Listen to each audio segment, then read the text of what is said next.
cherry seeds need to undergo a period of cold dormancy before they can germinate. We can wrap the seeds in a damp paper towel, then place them in a self-sealing bag or box, and refrigerate them for 60 days. After that, take them out and sow them. Alternatively, you can directly place the dried fruit pits in the refrigerator for 60 days, then crack them open and plant them in soil.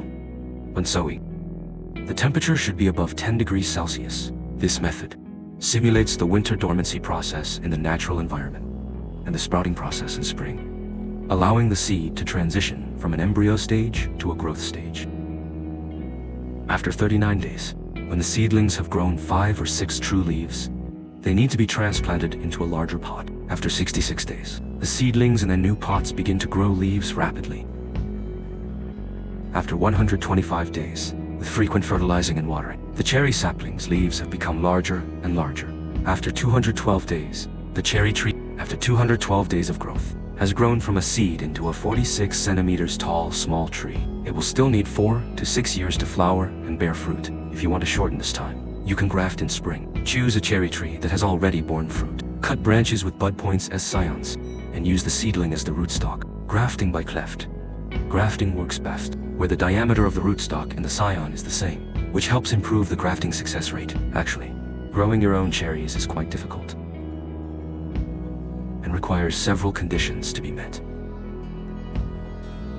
First, most cherry varieties need a certain amount of cold during winter to bloom and bear fruit.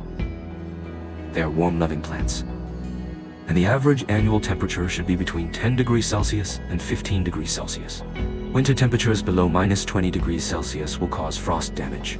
Cherries are also sensitive to strong winds, clay soil, and salina clay soil, and they don't tolerate drought or waterlogging well. The soil pH should be between 5 and 8. Third, most cherry varieties require cross-pollination, which means it's best to plant at least 2 different cherry tree varieties. They should bloom at the same time to pollinate each other. This is why many people only plant one tree, which blooms but doesn't bear fruit. Did you learn all of this?